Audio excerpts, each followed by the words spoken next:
Merci d'avoir accepté de venir à cette édition donc, dédiée à Google for Work. En l'occurrence, l'objectif de cette réunion, de cet événement, c'est de vous présenter une nouvelle offre qu'on a annoncée en juin, si je me souviens bien, donc, qui concerne et qui s'appelle donc Drive for Work. Juste avant, j'ai parlé de Google for Work. Pourquoi j'ai parlé de Google for Work? Parce qu'en fait, on a changé de nom. Alors, pour ceux qui nous connaissent, vous nous connaissiez jusqu'à présent comme Google Entreprise. Google Enterprise. Alors, c'était quoi Google Enterprise? C'était, d'abord, Google, c'est 15 ans d'existence, un petit peu plus. Il y a 10 ans, on a, de façon assez discrète, lancé un produit qui s'appelle toujours Google Search Appliance, donc dédié à la recherche interne d'entreprise. Finalement, un transfert du bénéfice de recherche équivalent de ce que vous avez avec Google.com dans l'entreprise derrière le proxy. On a essayé ce type de produit. Ça a plutôt bien marché. On a eu plutôt un succès, même si c'était discret, en mode start-up. Et puis un petit peu plus tard, à la demande de certaines entreprises, notamment des entreprises françaises comme Valeo, en France, en l'occurrence, ou Genetec aux États-Unis, alors qu'on sortait de façon assez récente un produit service qui s'appelait Gmail, on s'est dit pourquoi ne pas utiliser Gmail aussi dans l'entreprise. Et je dirais que c'est sûrement là que le début de Google dans le cloud pour l'entreprise a commencé à se développer. C'est là que ça a commencé à prendre. Et puis depuis 3-4 ans, une accélération de nos activités. Je pense que la plupart d'entre vous sont en contact avec des personnes de Google Entreprise, maintenant Google for Work, et donc beaucoup de références, beaucoup de partenariats avec des entreprises et beaucoup de produits. Et c'est vrai que, je ne dirais pas que, mais l'effet de consommation nous a amené très souvent à pousser des produits utilisés par vous et moi dans notre quotidien, dans l'entreprise, dans le quotidien de l'entreprise, bien sûr avec beaucoup de dispositions contractuelles en termes d'administration et de services supplémentaires pour l'entreprise. Mais ce qui est nouveau aussi ces derniers mois et dans les mois qui vont venir, c'est des produits qui ne sont faits que pour l'entreprise. Donc qui n'existent même pas en fait pour le grand public, qui n'ont pas d'existence pour le grand public. C'est par exemple tout ce qu'on fait dans le cloud infrastructure, au sens de l'infrastructure de la plateforme, donc des choses qui sont spécifiques pour l'entreprise, mais c'est aussi Drive for Work, quelque part, puisque même effectivement si Drive, ça existe en tant que tel dans le grand public, le produit tel qu'il va vous être présenté a été complètement redessiné. Et d'ailleurs, beaucoup des fonctions qui sont à l'intérieur, la façon dont c'est disposé, la façon dont on pouvait effectivement l'utiliser, a été fait pour l'entreprise. Donc il n'y a pas de version consumer, même d'un équivalent de Drive for Work aujourd'hui pour le grand public. C'est ça qui est important. Alors avant de rentrer dans le vif du sujet, donc moi, mon job, ce soir, c'est de présenter un petit peu de contexte. Et c'est vrai que dans ces situations, quand on veut présenter du contexte, bien sûr on va parler de consommation, d'événements, une vitesse en fait d'événements qui est absolument incroyable. Et ça va tellement vite qu'on ne se rend même pas compte à quel point ça va vite. J'aime bien montrer une image, en fait 2 images, et c'est celle que je vais montrer là, qui exprime assez bien en fait le mouvement dans lequel on se situe, dans lequel, ce qu'on traverse en tant qu'individu à la maison et individu au travail. Alors cette image, à première vue, elle vous dit peut-être quelque chose, parce que c'est la place Saint-Pierre, donc, et en l'occurrence c'était en 2005, en 2005 c'est l'élection du pape. Donc j'ai pas l'intention de vous faire un cours de religion, hein, l'idée c'est de montrer une situation, et une autre situation, 2013. Donc c'est 8 ans plus tard, on pourrait croire que ce sont des cierges, c'est pas des cierges, c'est des tablettes, c'est des smartphones. Les gens font des photographies, partagent ces photographies, partagent des vidéos, communiquent, collaborent dans leur intimité, entre guillemets, avec leur cercle privé, et donc ça fait partie du quotidien. Bon, ça, quand on voit ça, on se rend compte à tel point, effectivement, que tout ça fait partie de notre quotidien et traverse aussi l'entreprise. Et c'est ça qui est important aujourd'hui, c'est que ça traverse l'entreprise et ça bouscule l'entreprise. Ça bouscule l'entreprise parce que l'entreprise a aussi un existant. Il y a un système d'information, il y a des besoins de sécurité, il y a des besoins d'intégrité, il y a un besoin de gouvernance, de contrôle. Et comment est-ce qu'on fait dans ce cas-là? Et le deuxième événement qui est parallèle à tout ça, c'est la multiplication, bien entendu, des terminaux. Je dirais que c'est presque un standard. Je ne vais pas faire l'exercice là ce soir parce qu'on a une contrainte de temps, mais je suis sûr que si j'ai interrogé la plupart d'entre vous, vous avez plusieurs terminaux à disposition. Vous avez déjà des tablettes, des smartphones, des Chromebooks peut-être, ou des Chromebox, ou des PC, ou des Mac. Donc, on a aujourd'hui, on a la volonté, parce que ça fait partie presque c'est pas une obligation, c'est presque un réflexe aujourd'hui, on veut pouvoir se connecter de n'importe quel terminal. Et c'est d'autant plus vrai qu'au travail maintenant, près de 40% des usages se font en dehors du bureau au sens physique du terme. C'est un fait. La question, c'est qu'est-ce que je fais vraiment en dehors de mon job, en dehors de mon bureau. Moi, je sais que j'ai rejoint Google il y a 3 ans et demi, et j'ai travaillé plutôt dans une entreprise high-tech de renom. Et je sais qu'il y a encore jusqu'à 3 ans et demi, quand j'essayais de me connecter et travailler en dehors de la maison, si je n'avais pas mon PC personnel, c'était un Toshiba je crois à l'époque, avec toutes mes données dedans, mes fichiers Excel, etc., je ne pouvais pas faire grand-chose, enfin pas autre chose qu'un mail finalement. Je pouvais faire du mail bien sûr, mais pas grand-chose de plus. Je pouvais éventuellement me connecter à webmail, mais ça n'allait pas plus loin. Aujourd'hui, chez Google, avec les solutions Google, les mêmes que celles qu'on propose aux entreprises, je peux faire à peu près tout ce que je peux faire au travail, et je le fais de façon très objectivement, même dans les transports. Il m'arrive de voyager, je m'occupe de la région Europe, Sud et Moyen-Orient et Afrique, donc je suis pas mal dans les transports, pas mal dans les lounges, et je passe une grande partie de mon activité de travail, de collaboration, de communication avec mes collaborateurs, en dehors de mon bureau physique, en l'occurrence ici, à Paris. Et je pense que, j'imagine que pour une entreprise qui est née il y a plusieurs dizaines d'années, qui est peut-être centenaire, c'est peut-être le cas de vos entreprises, on a quelques clients qui sont centenaires, voire plus, c'est un sacré micmac, parce que vous avez un système d'information qui s'est accumulé, et des données qui s'accumulent de façon extraordinaire. On parle de plus de 61% de croissance en termes de données dans l'entreprise.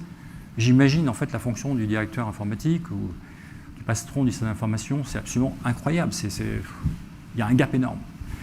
Il y a un tel gap qu'on peut se poser la question de laisser tomber, entre guillemets, et de perdre un peu le contrôle. Et nous, c'est ce qu'on voit en discutant en fait dans la discussion avec vous, avec vos confrères. On a quand même l'impression, même si ce n'est pas dit, qu'il y a beaucoup de ce qu'on appelle du shadow IT. Il y a beaucoup d'informatique, entre guillemets, qui se développe parce que le business, finalement, ne trouve pas des usages qu'il pense effectivement être simples. A priori, ça lui paraît simple. Il ne comprend pas pourquoi l'IT, en fait, ne propose pas. Et donc, et comme il est à la maison, il se dit pourquoi je ne le ferais pas, moi, dans mon coin. Et donc, on a effectivement des situations où le business ou des individus créent en fait leur propre système d'information, entre guillemets, en mode shadow. Et finalement, la DSI, la direction informatique perd le contrôle de tout ça. Il y a un problème de gouvernance. Même avant le problème de sécurité, il y a un problème de gouvernance. Et c'est probablement, à mon sens aujourd'hui, c'est probablement le point le plus critique d'une direction informatique. D'autant que je crois que ça va encore s'aggraver, et l'écart, le divorce, je dirais, entre le besoin, j'en ai besoin, je veux absolument ce service, j'ai absolument besoin de pouvoir partager en temps réel, j'ai absolument besoin d'avoir ce type de service équivalent, de type réseau social, de type accès à l'information de n'importe quel terminal, et puis une forme de rigidité qui est liée en fait à ce qu'on appelle des contraintes au niveau de cette information. Le divorce est tellement important et il va tellement s'aggraver que je pense qu'il est important de réagir. Et notre réflexe aujourd'hui, c'est d'apporter des solutions, bien sûr. Et ces solutions, elles s'appellent Drive for Work. Donc une de ces solutions s'appelle Drive for Work. Je vais laisser Renaud, pour ceux qui le connaissent, Renaud Perrier, qui est le responsable de l'offre pour l'Europe du Sud et le Moyen-Orient, à Paris, de vous expliquer ce que c'est en détail. Mais le principe, c'est quand même... c'est finalement accéder à l'information, accéder aux fichiers, quel que soit le type de fichier. C'est éditer, si vous en avez besoin, en natif, en fait, dans Drive, un document de type Office, quelle que soit sa forme, PowerPoint, Word ou Excel. C'est pas se soucier des limitations de stockage, puisque le stockage est illimité. Hein, vous n'avez pas de limite de stockage.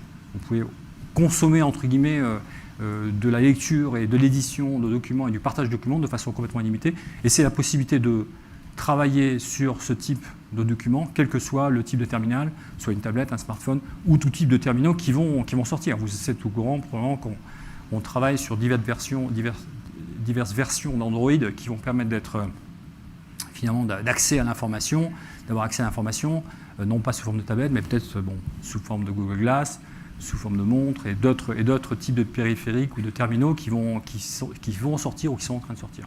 Donc ça, a priori, ces terminaux, ceux qui existent et ceux qui vont sortir, ceux qui sont sûrement utiles et nécessaires dans les mois et les années qui viennent, vous permettront d'accéder à ce type d'informations sans aucune limite.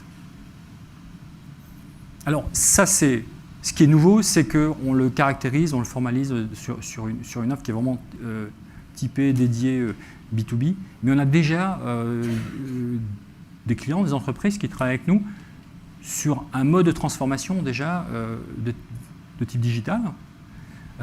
Et je vous parlais de 2-3 cas. Le premier cas qui est assez typique, c'est l'entreprise qui veut remplacer l'ensemble de ses informations de type mail et collaboratif. C'est assez traditionnel, c'est-à-dire qu'on a un mail assez hétérogène, on a besoin aussi de collaborer, on en profite, on fait un projet global, d'accord, on remplace le mail, on l'uniformise, et puis en même temps, on modernise l'échange collaboratif entre les utilisateurs. Donc on apporte une valeur ajoutée, donc il y a un remplacement et une valeur ajoutée. Bon, c'est typiquement Randstad qui a sur l'ensemble de ses agences et ses collaborateurs, en plusieurs milliers, qui a effectivement choisi une solution de type Google. Mais c'est aussi des cas un peu spécifiques, c'est-à-dire qu'on ne touche pas le mail, on considère que le mail, quel qu'il soit, quelle que soit sa marque, en fait, il marche. On envoie les mails, etc. Ce n'est pas ça qui est important. Ce qui est important, c'est d'apporter une réponse à un besoin business. Le business a besoin d'une réponse et on n'est pas capable d'y répondre avec les outils traditionnels des éditeurs de logiciels. Donc c'est par exemple dans le groupe La Poste, il y avait effectivement un besoin de pouvoir faire du collaboratif de type social. Donc on a répondu, et c'est le DRH en l'occurrence du groupe Chronopost qui faisait cette demande, on a répondu à ce type de besoin.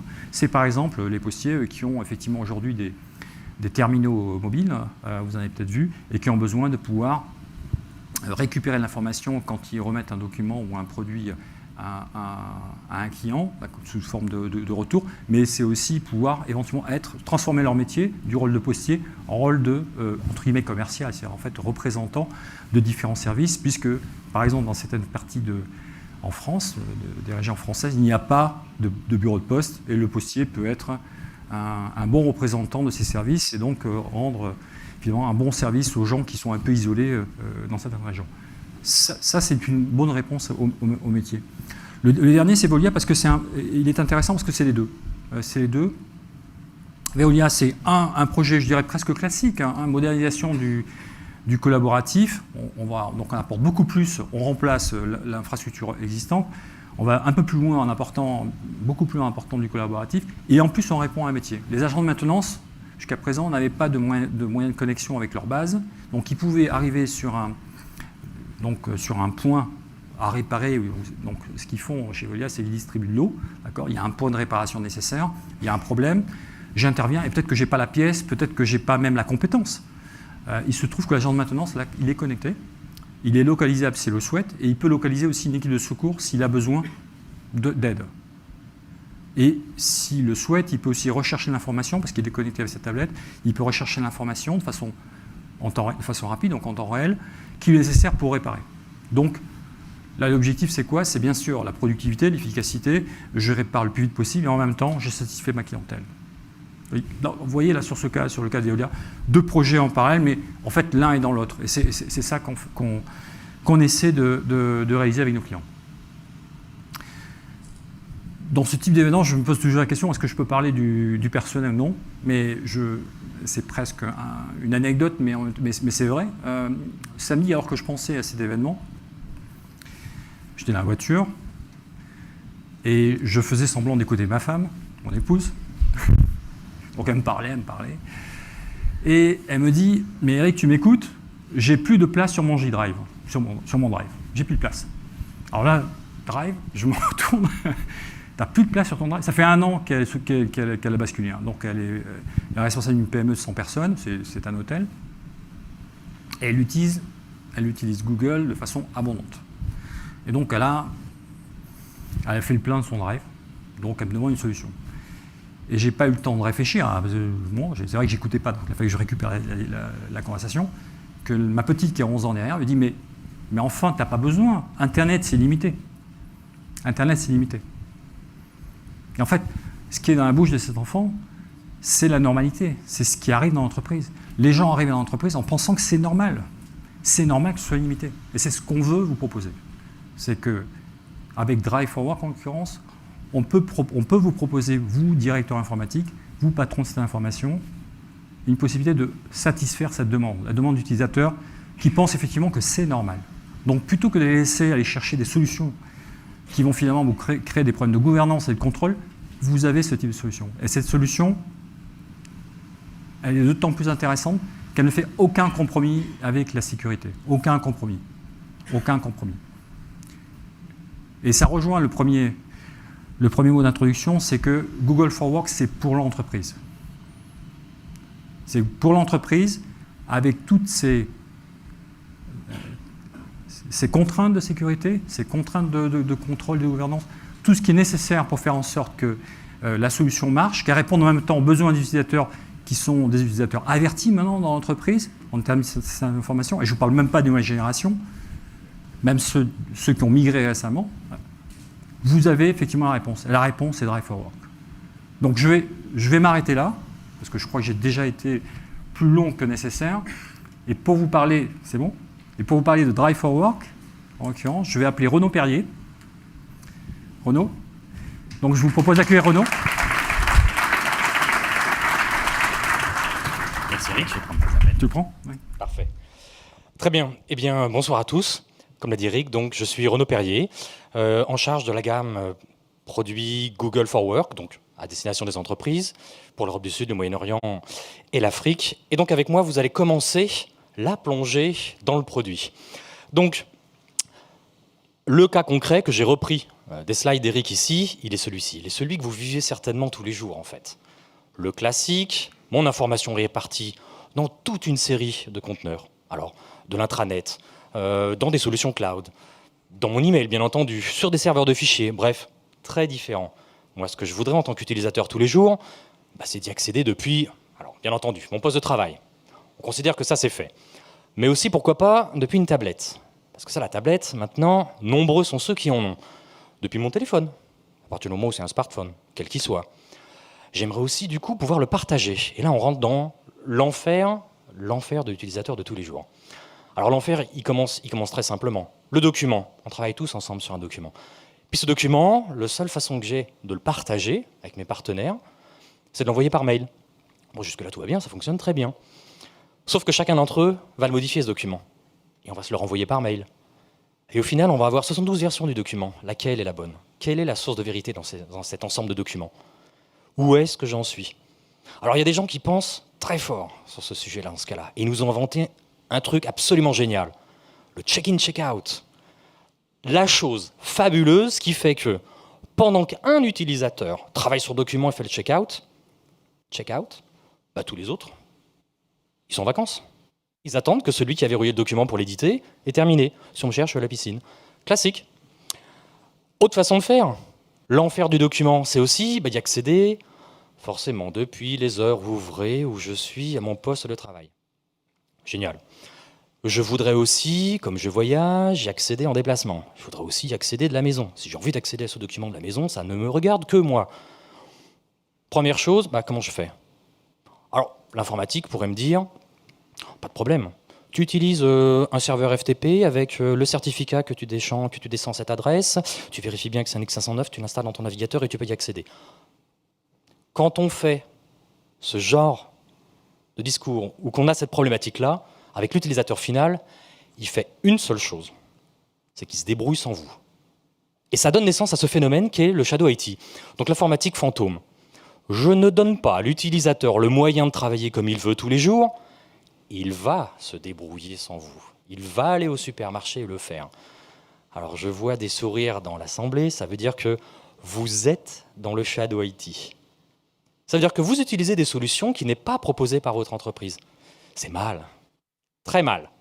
Très mal parce que l'entreprise, ça lui coûte très cher. Ça lui coûte très cher. Alors j'ai pris un article ici. Vous googlisez Shadow IT, vous retrouverez des centaines d'articles. Pourquoi c'est mal? Parce que l'information, elle échappe à votre entreprise. L'information, c'est quelqu'un d'autre qui la détient du coup. Ce fichier-là, je vais le mettre sur ce service grand public, ici, à tel endroit. Alors il y a plein de noms, plein. Et quand je le stocke, il est en dehors de l'entreprise.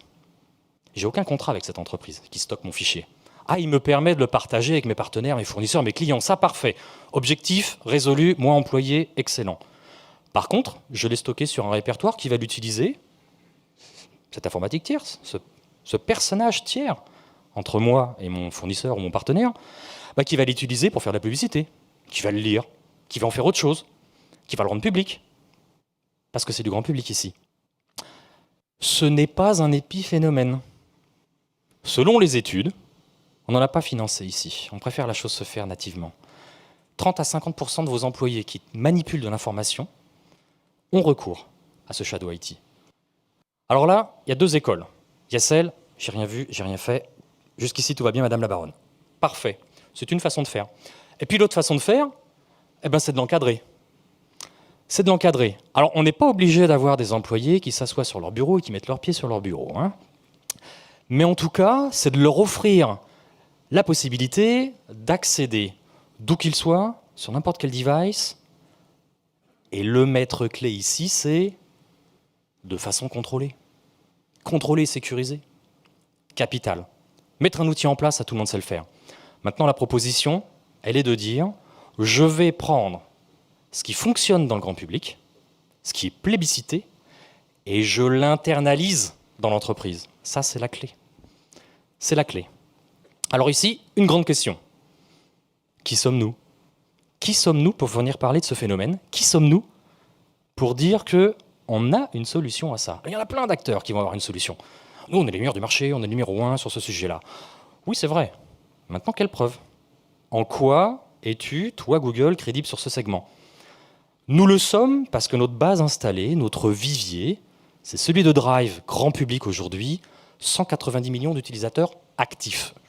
Je ne parle pas du nombre de comptes Gmail, je ne parle pas des utilisateurs YouTube ou des comptes qu'on ouvre avec Google pour utiliser Android. On dépasserait le 1,5 milliard. Ici, je parle d'utilisateurs qui, tous les jours, ouvrent un document, éditent un document, partagent un document, font vivre la solution. De ces 190 millions d'utilisateurs, on a des feedbacks tous les jours. Il manque telle fonctionnalité. Celle-ci, elle ne me sert à rien. Je voudrais tel ensemble. Sur le segment grand public, il est 10 000 fois pire que le segment entreprise. Parce que dans le segment grand public, il faut venir gagner chaque utilisateur final. Chacun d'entre vous peut à tout moment basculer sur notre solution. Si on ne reste pas les meilleurs avec le meilleur produit, vous passerez à autre chose. Tout simplement. Ce segment-là nous rend crédibles du drive que l'on porte du coup, fort de notre expérience dans l'entreprise. Rappelez-vous, de façon sécurisée, de façon contrôlée. Le maître mot de toute la solution ici. De retour ici. Alors, de quoi parlons-nous finalement? Qu'est-ce que c'est que ce Google Drive? Un espace de stockage, une solution cloud, dans lequel vous stockez tous vos fichiers. Alors évidemment, format Google, bien entendu. Des images, tout format. Des vidéos, tout format. Des fichiers, tout format. De l'AutoCAD, de ce que vous voulez. Tout conteneur à sa place dans Google Drive for Work. Vous y accédez depuis n'importe où. Ça veut dire tout device. Ici, pas de prosélytisme. Vous aimez Android, excellent. Vous aimez iOS, c'est parfait. Vous aimez Windows Mobile, mais c'est génial. On ne sera pas nombreux, mais c'est génial. Vous le partagez avec tout le monde, là aussi. Et il n'y a pas besoin que votre interlocuteur ait forcément une solution Google. Parce que là, on tourne en rond dans ce cas-là. Qu'est-ce qu'il faut? On commence à travailler quand on a tous choisi les mêmes solutions? On s'en sort pas. Vous travaillez depuis n'importe où. Fini le VPN. Fini, ça, il faut le bannir, le VPN. Ça, on en parlait il y a 20 ans, c'est terminé, ça, le VPN. Si on ne veut pas que l'utilisateur travaille, on lui met un VPN. Là, on est tranquille. Ça, jamais. Jamais, jamais, jamais. C'est pas ce qui se passe dans le grand public. Pourquoi est-ce qu'on continue avec cette façon de faire dans l'entreprise? Il n'y a aucune raison. On va regarder cette offre via un prisme à deux facettes. Donc la première, l'utilisateur. Capital, encore une fois. Parce que des solutions informatiques qui fonctionnent sur le papier, qui fonctionnent sur l'architecture, on a tous fait, on a tous connu. J'en ai réalisé. Mais au final, si l'utilisateur il adhère pas, au bout de 2 semaines, le projet suivant. Et puis ça, on a perdu de l'argent. Et ça, on a ennuyé tout le monde. Donc, l'utilisateur, qu'est-ce qu'il voit? Qu'est-ce qu'il a à sa disposition? Il a son conteneur dans lequel il stocke tout. Tout. Il travaille en temps réel. Pas check-in, check-out, pas l'ensemble. On est dans un document, il existe une seule fois, il n'est pas dans la messagerie de chacun de mes utilisateurs, et on est tous en temps réel dans le document.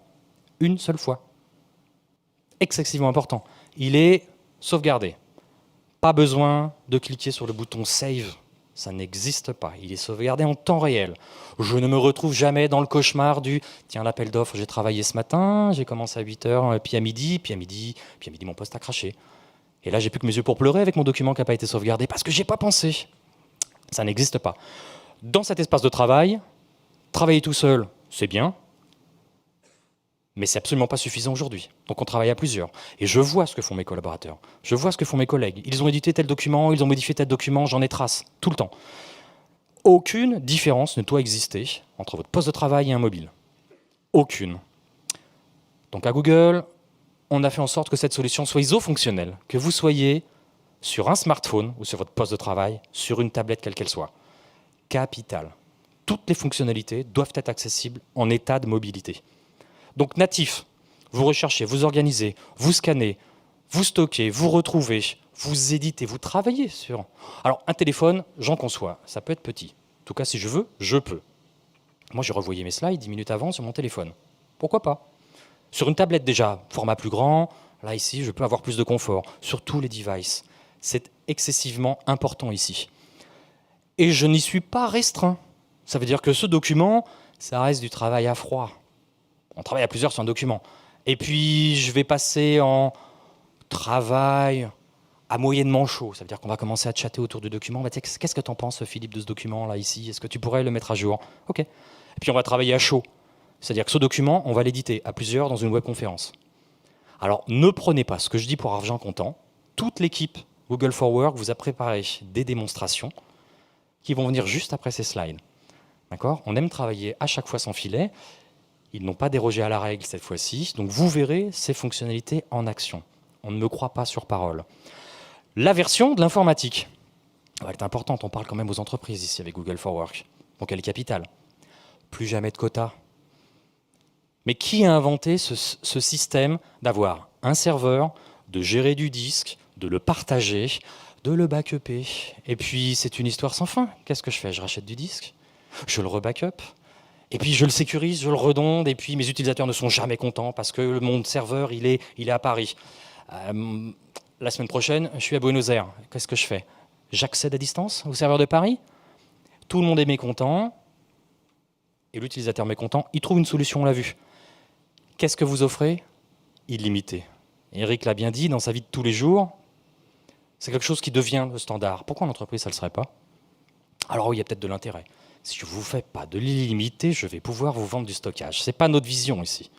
Donc, Google Drive, for Work, stockage illimité. Imaginez le scénario de votre serveur de fichiers actuellement, dans le cloud, de façon illimitée, sous votre contrôle, sans jamais avoir à rechanger un disque dur, à racheter un serveur et un ensemble. Jamais. Des fichiers unitaires jusqu'à 5 Tera. Alors moi j'attends le fichier de 5 Tera. Si vous en avez un, j'en souhaite un pour une histoire de démonstration. Nous n'en avons pas fait nous n'avons pas réussi à en faire. On a bien essayé avec des scripts de remplir un fichier, on n'y est pas. L'important, il n'est pas de dire oui, 5 Tera, c'est extraordinaire, c'est illimité. Non, l'important, il est de se projeter et de se dire aujourd'hui on est à 5 Tera, on est les seuls sur le marché. Hein. Quand on arrivera à 5 Tera, on offrira plus. Quand on a lancé Gmail avec 1 gigaoctet, extraordinaire, 1 gigaoctet, aujourd'hui ça ferait rire tout le monde. Bon, sauf ceux qui sont sous des quotas de 200 ou 300 mégas, j'en connais. Oui, mais alors là, il faut faire quelque chose. Là, après cette démonstration, après ces slides, après cet ensemble, j'espère que vous reviendrez en entreprise en disant c'est insupportable. Un quota, c'est insupportable. Parce qu'aujourd'hui, il y a des solutions qui vous démarquent de tout cela.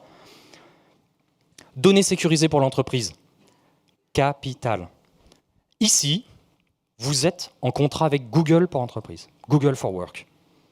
Ça veut dire que vous n'avez aucun tiers entre vous, utilisateur, informatique, utilisateur final, et Google. C'est notre réseau en nom propre, deuxième opérateur télécom au monde, privé, notre réseau en nom propre. On tire des câbles sous-marins en nom propre. Nos data centers en nom propre, aucun tiers. Ça veut dire que quand on signe un contrat avec vous, on a toute la chaîne de bout en bout, sauf l'Internet local.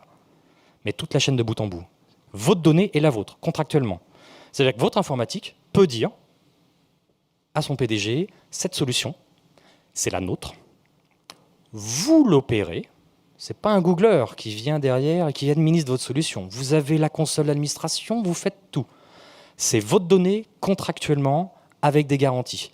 Et vous avez une granularité énorme, très importante, que l'on verra dans la démonstration pour contrôler justement. Alors qui a le droit de partager à l'extérieur? Qui a le droit de synchroniser des documents sur le poste de travail? Absolument affreuse, mauvaise pratique, mais parfois nécessaire. En tout cas, j'aimerais la contrôler, pas la donner à forcément tout le monde. Là, on est dans du data loss prevention, donc attention à ça. Toute la console est prévue pour. Ça veut dire que ce système-là, réfléchissez-y, hein, revenez sur la finalité de la chose, c'est qu'il a été construit et en cible le grand public. Ça veut dire que les 100 employés que vous avez, les 1000, les 10 000, j'allais dire notre plus grosse référence à 170 000, non, c'est pas vrai. Notre plus grosse référence, c'est un État, c'est la Malaisie, c'est 10 millions d'utilisateurs. Utilise ce type de système-là. Que ce soit pour 1 ou 10 millions, c'est le même système. Même ensemble, c'est votre donnée. Votre administrateur a contrôle et applique vos règles. Il a contrôle aussi et il voit l'ensemble. C'est-à-dire, quels sont les outils, quels sont les documents partagés à l'extérieur? Comment? Par qui? Quel reporting? J'en ai énormément. Je contrôle ma solution. Tout en fournissant toujours une solution plébiscitée par le grand public et utilisée tous les jours. Mais cette fois-ci, internalisée à l'entreprise. Capital. Je vais même plus loin avec Drive for Work. Avec Drive for Work, sous-jacent, il y a ce système d'archivage légal. Votre directeur financier, qui manipule généralement des données relativement importantes. Si elles ne sont pas importantes, il faut changer de directeur financier. Bref, celui-ci s'en va demain en claquant la porte. Bon, ça arrive. Seulement en claquant la porte, il détruit tous ses fichiers. Ah là, c'est une perte. C'est une perte. Ça peut mettre l'entreprise à risque. Vault, en fait, le service Vault qui est intégré dans Drive for Work vous permet de dire « Ok, pars en colère si tu veux, mais en tout cas, ces données, ce sont mes assets, c'est mes données, je les ai. Archivage légal, je peux revenir. Je peux aussi contrôler l'information sur le terrain. De dire, il n'y a aucune raison que mes commerciaux sur le terrain continuent d'arpenter la France de long en large et en travers en gardant un contrat important dans leur boîte messagerie, dans leur espace sécurisé, sur leur terminal. Je contrôle la durée de vie de cette information en permanence. Et j'évite le shadow IT qui est capital. Drive for Work, c'est aussi une plateforme. Parce que j'aurais pu vous faire l'article du on s'intègre très bien avec nous-mêmes. Il y a des sociétés qui le font moins. En tout cas, ici, c'est une plateforme ouverte. Techniquement, ça veut dire qu'on fournit toutes les API pour pouvoir se connecter à d'autres. On fournit tous les SDK pour vos développeurs développent à d'autres. En fait, ici, c'est bassement technique. L'important, c'est que c'est ouvert sur un écosystème. Nombreux sont les acteurs qui développent, qui s'intègrent avec Drive for Work, comme par exemple Salesforce. Complètement intégré. Vous avez pour CRM ce très bel éditeur qui est Salesforce, il est complètement intégré à Drive for Work, par exemple. Il y en a énormément d'autres. C'est ouvert. Ouvert, et ça, c'est aussi capital. Votre donnée, elle n'est pas dans un conteneur qui devient une boîte noire, et puis qui n'est pas ouvert sur le reste du monde. Ça non plus. Ça pouvait marcher avant, mais ça ne marche pas aujourd'hui. C'est surtout pas le sujet. Le sujet, il est le collaboratif, sur lequel j'accède, je partage simplement. Maintenant, je ne veux pas savoir l'existant. Je ne veux pas savoir parce que ça s'intègre nativement. Ce n'est pas un projet de messagerie. Vous avez du Microsoft Exchange, parfait. Vous avez du Lotus Notes, Lotus Domino, parfait. Vous avez autre chose, très bien. Vous avez du Gmail pour entreprise, très bien. Bref, en tout cas ici, on est en train de parler du travail collaboratif. Quelle que soit votre solution, vous pouvez y basculer. Ça veut dire que demain, vous pourriez vous dire, moi je veux ceci. Il n'y a pas besoin de, alors quel est votre existant? Ah, quelle est la messagerie? Quelle est l'interconnexion? Ça n'est pas lié. On attaque ensemble demain. Et les équipes Google sont là ce soir. En synthèse avant les démonstrations, Drive4Work, un espace de stockage collaboratif, multiformat, qui s'intègre avec un existant capital qui est celui de Microsoft Office. On n'est pas du tout en train de vous dire, vous passez à Google, bon, terminez Office, bien entendu. L'Office, même si vous n'en vouliez pas encore aujourd'hui, vous allez être obligé d'en garder encore pendant 10 ans, existant. On le stocke, on continue d'utiliser, c'est dans la démonstration. Contrôle administrateur, audit, vous le gardez, stockage illimité, expérience mobile, le tout sur une infrastructure sécurisée, avec un contrat avec Google, avec des services level agreement, avec un taux de disponibilité, une solution d'entreprise, avec un support que vous contactez 24/7, follow the sun, toute langue. Vous vous adressez à une entreprise, vous aussi. Le dernier feedback que l'on nous avait fait sur une présentation de ce type était ouais, « c'est bien, mais on ne parle jamais d'argent. » J'en parle. Donc ici, on n'est pas dans un contrat compliqué. C'est utilisateur par an, 96 €. Ça ne peut pas être plus simple. C'est une ligne pour comprendre le modèle. On ne sera jamais dans le modèle de vous dire « Ah oui, mais là, page 212, alinéa 4, il était prévu que vous n'y accédiez que depuis un AOS. Vous avez intégré de l'Android. Ah non, il vous manque des licences. Ça n'existe pas. Il n'y a pas de commercial Google qui va revenir vous voir en disant « Il vous manque une cale, il vous manque un serveur, il vous manque un ensemble. » C'est par utilisateur, par an, illimité. On veut simplifier le modèle. Modèle d'usage de tous les jours, modèle commercial. De la même façon. Pour ce faire maintenant, parce qu'encore une fois, il est hors de question de me croire sur slide. Donc, nous avons préparé des démonstrations au nombre de 6. Ici, pour ce faire, je vais inviter David Delon qui va jouer le rôle de maître de cérémonie focalisé sur les démonstrations pour vous guider sur cette compréhension. Merci à tous.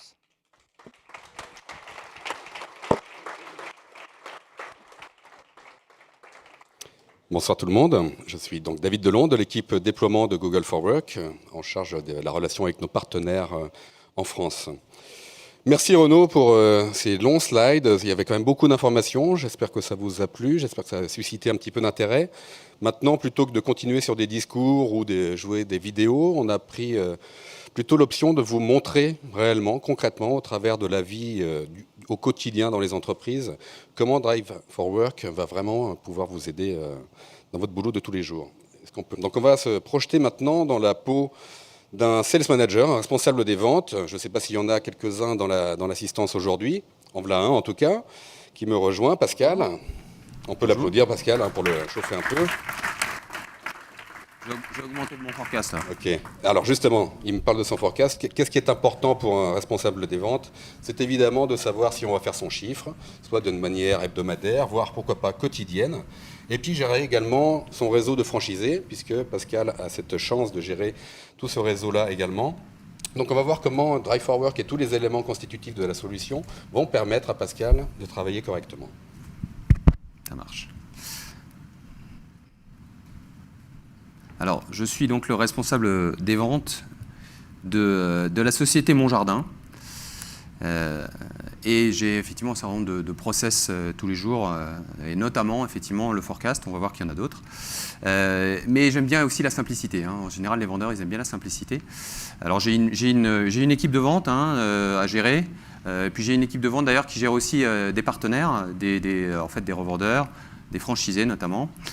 Donc on va voir un petit peu comment je vais gérer tout ce monde-là. C'est pas forcément facile. Alors la première chose, effectivement, quand on gère des gens qui notamment sont pas nécessairement sur site et qu'il faut un peu animer cette communauté, les vendeurs ça s'anime, c'est justement d'animer une notion de communauté. Une communauté de vendeurs, ça partage un certain nombre d'informations. Ça peut partager des choses de type l'information sur la concurrence, vous voyez, à jardinage.net. Ça peut partager des informations sur... Oui, on le voit, pardon. On le voit des deux côtés. Ça peut partager des informations sur les produits, puis ça peut donc partager des informations sur les forecasts. Alors les forecasts, en fait, moi j'ai décidé de faire une chose simple en fait pour mes vendeurs, parce que sinon ils ne comprennent pas. C'est de tous les lundis matins, de leur partager un petit formulaire de forecast là, que vous voyez s'afficher. Et puis ils ont à remplir le numéro de la semaine, leurs chiffres, etc. Alors bien sûr, en interne, on peut avoir un CRM qui fait ça très bien. Ce qu'on a en général pas forcément facilement, d'ailleurs c'est du vécu dans une vie précédente, c'est d'avoir ça pour des gens qui sont à l'extérieur de votre entreprise. Si vous voulez partager une notion de forecast avec des channels, des franchisés, ce que vous voulez, quelque chose qui est à l'extérieur de votre domaine, de votre entreprise, partager le CRM, c'est pas facile en général. Quand je partage ce genre de choses, finalement, n'importe qui peut venir remplir ce genre de formulaire de manière très très simple. Et puis, moi, derrière, je vais avoir tout simplement un spreadsheet qui va se updater en temps réel avec tous ces forecasts. Alors bon, là, il n'y a pas c'est pas rocket science, comme on dirait. Hein. C'est derrière, ça me donne des tableaux de bord, ça me donne des prévisions des ventes. Ça me permet aussi un petit peu de poser des questions. Donc là, on voit s'afficher quelque chose qui est, on va dire, brut de fonderie, comme on dit, qui sont les réponses de certains de mes vendeurs. Et puis, bien entendu, je vais pouvoir agréger tout ça, en faire des jolis tableaux. Je vais pouvoir poser des questions, d'ailleurs. Si j'ai une question ça me semble un petit peu bizarre, là, j'ai un delta, là, j'ai 160. Je peux faire des commentaires. Pourquoi aussi bas ? Et puis, je vais simplement faire, je vais demander à Gabriele, qui est un de mes commerciaux, en fait, et il va le recevoir, en l'occurrence, par email. Il va pouvoir me répondre et je vais pouvoir regarder comme ça ce qui se passe. Donc, j'agrège tout ça dans des tableaux de bord pour voir un petit peu, semaine après semaine, comment ils ont fait ces prévisions de vente. Et puis, surtout, je peux agréger aussi, justement, les prévisions des gens qui sont mes partenaires. Et puis, je peux m'amuser aussi pour dire un petit peu que certains sont chicken, font du sandbagging, comme on dit en anglais, du frigo.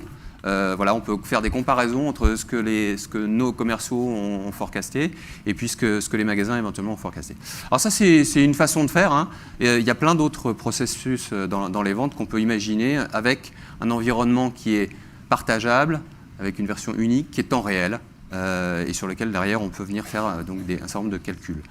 Alors, j'ai aussi la capacité de venir demander, parce que j'ai une promo aujourd'hui sur un produit important. Je vends des produits de jardinage.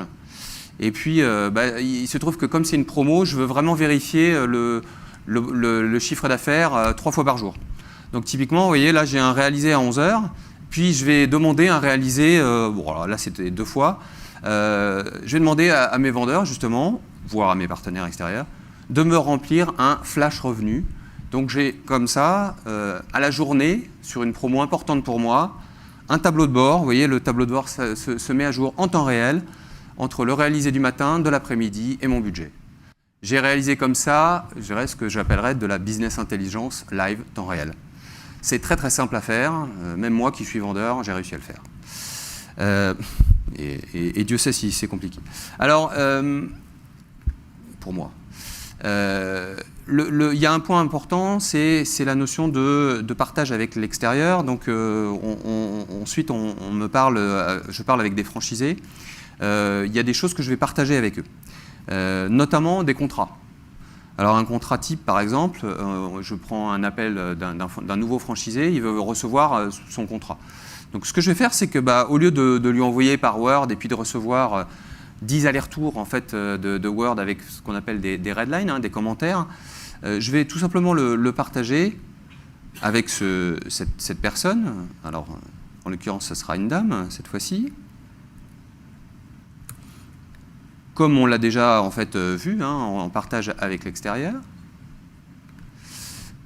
Et puis cette personne, donc effectivement, est en droit. Alors, je lui ai donné un droit, vous voyez, de modification.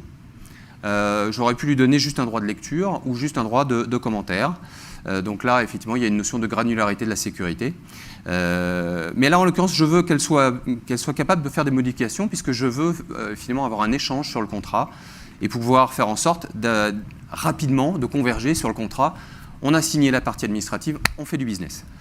Et vous voyez en fait que, bien sûr, elle partage en temps réel avec moi ses commentaires. Elle a des choses sur lesquelles en fait, qu'elle souhaite. Donc je vais pouvoir en fait accepter ça et donc converger avec elle rapidement. On peut aller jusqu'à faire ce qu'on appelle des suggestions. C'est-à-dire que finalement, elle n'est pas d'accord sur un wording, Donc quand vous connaissez Word, vous savez qu'on peut faire des suggestions que je suis en droit d'accepter ou de refuser. Bah, vous faites exactement la même chose ici, avec l'éditeur. Ça s'appelle Suggested Edit. Donc troisième type de cas d'usage, c'est effectivement les franchisés. Et donc cette notion de contrat. Donc vous voyez en fait qu'ici, là, elle change quelque chose. Et là, si vous voyez en fait sur la droite ici, je suis en mesure de refuser sa proposition ou sa demande, si elle me demande plus de marge ou des choses que je ne peux pas accepter, ou alors accepter la suggestion. Donc vous voyez la chose qui s'affiche là, accepter la suggestion. J'ai accepté la suggestion, donc j'ai fait du redlining véritablement, mais en temps réel, dans la solution. Hein, ça m'a évité ce qu'on connaît tous, je pense, si vous avez eu affaire à des contrats. Voilà un petit peu la vie, day in the life, comme on dit, la vie quotidienne d'un commercial avec ce genre de solution. Merci Pascal. Allez, on l'applaudit.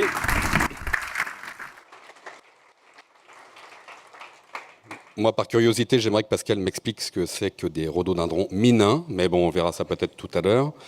Qu'est-ce qu'on a appris au travers de cette démonstration? Plusieurs choses. Donc déjà, Drive, c'est également, ce n'est pas uniquement un espace de stockage, c'en est un, c'est vrai, mais c'est également un espace qui vous offre des outils d'édition, hein, et on va dire équivalent Office, mais cette fois-ci avec une collaboration en temps réel. Effectivement, on peut aller directement à plusieurs, coéditer des documents, donc c'est ce que ça va vous apporter.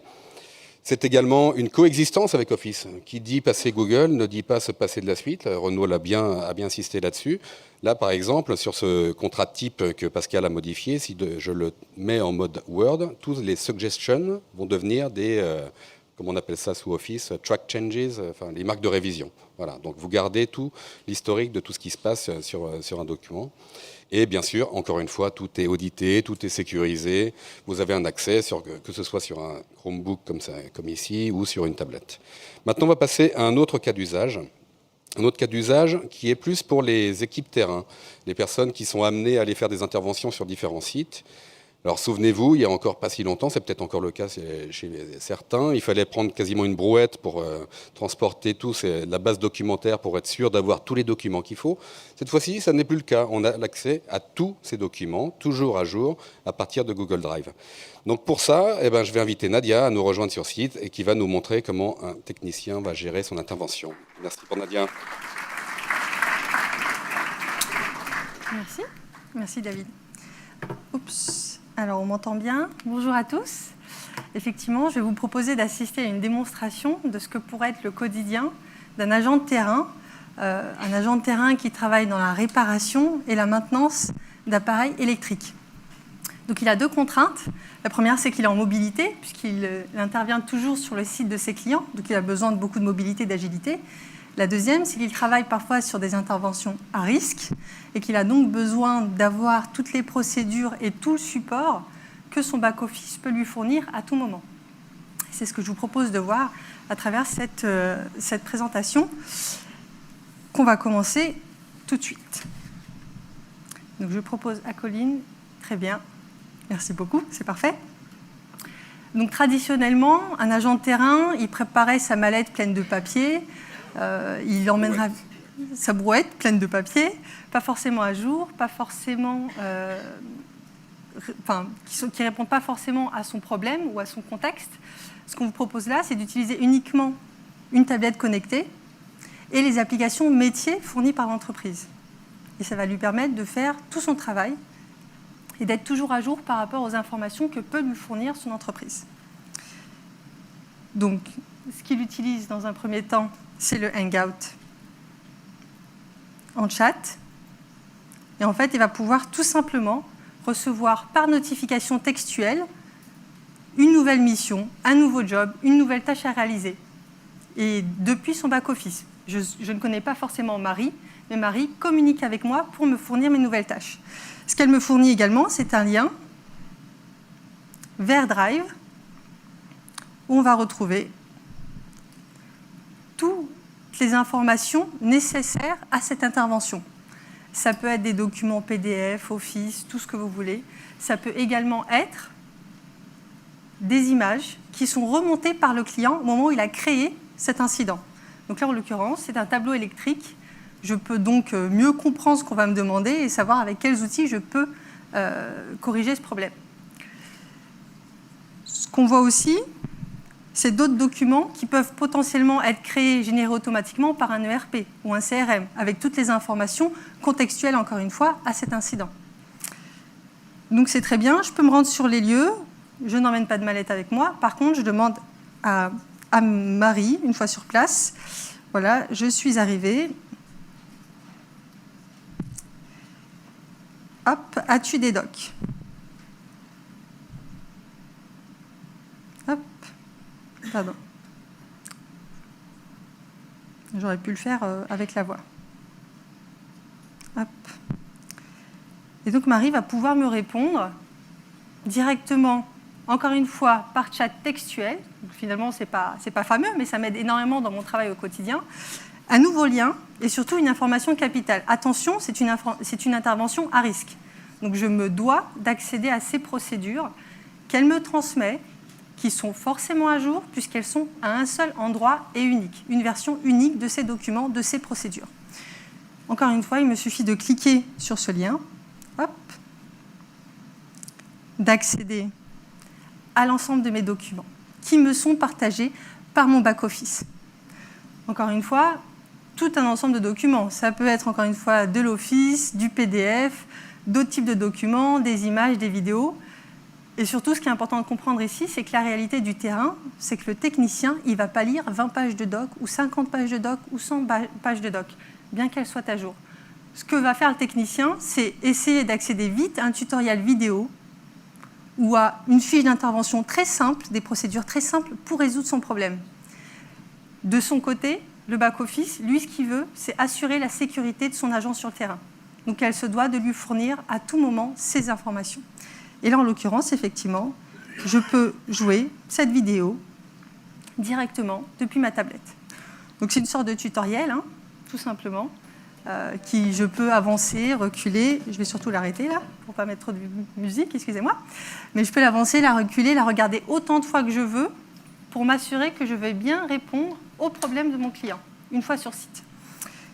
On va dire que je l'ai regardé en entier et je vais recontacter Marie pour lui dire « Ok, j'ai vu, tout est réglé, est-ce que tu veux me demander autre chose ?» Alors, je peux faire ça par chat, textuellement, ou alors je peux lancer une visioconférence.